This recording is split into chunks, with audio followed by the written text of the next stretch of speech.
from last inauguration, Beyonce at the inaugural ball. She's going to be back at tomorrow's ceremony with the national anthem. Kelly Clarkson and James Taylor will sing there too.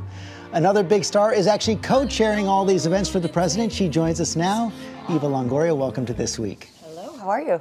This is your first inaugural, but the president's second. So how does he recapture the magic this second time around?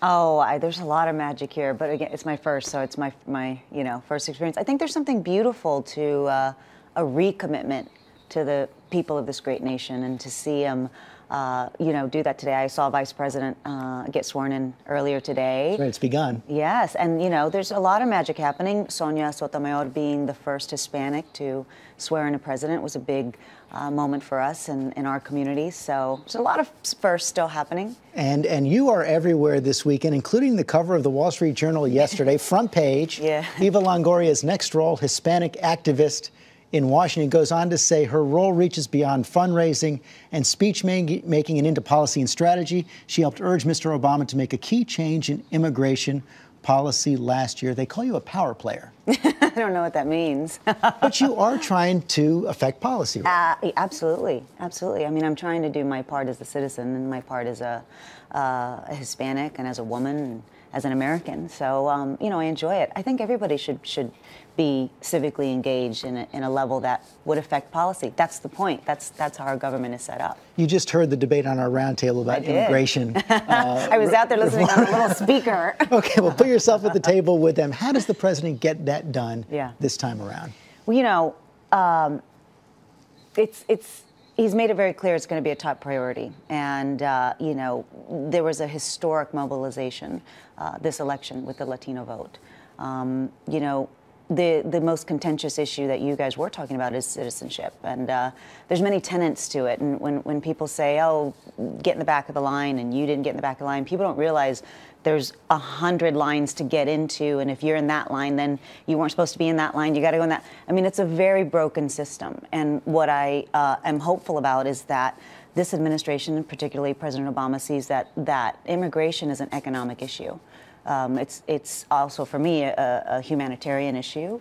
But if we approach it economically, we have to understand that we are dependent upon a labor in this country, specifically agriculture, to provide low-cost products, and there are jobs that nobody else is doing. I know that one of the other things you're focused on is how to prevent it from becoming a partisan issue. How do you reach out across party lines on this? Well, I think Republicans are coming around to the idea that they're going to have to compromise with the president on a lot of issues, immigration being one of them, because immigration in particular, I think the Republicans are going to realize if they don't do it because it's morally imperative, they have to do it because it's politically imperative. And if they're not going to do it because it's politically imperative, they got to do it because it's economically imperative. So there's a lot of gains for everybody, no matter what party affiliation, to get this done and to fix this problem.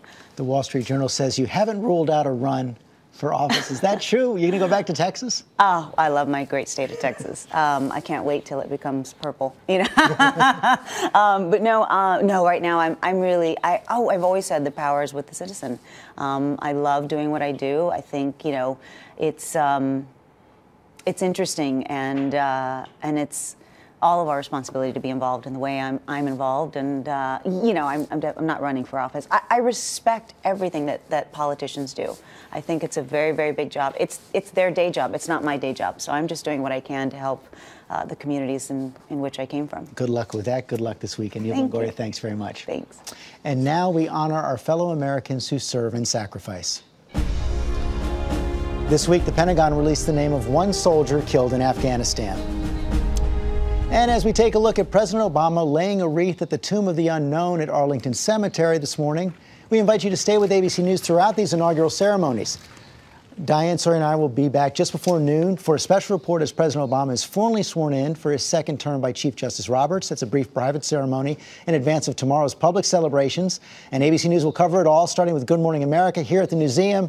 Then Diane and I, joined by our team of analysts, historians, and special guests, will bring you every event of the day straight through the inaugural parade. Thanks for sharing part of your Sunday with us. David Muir will be here with a special edition of World News Sunday tonight, and I'll see you tomorrow on GMA.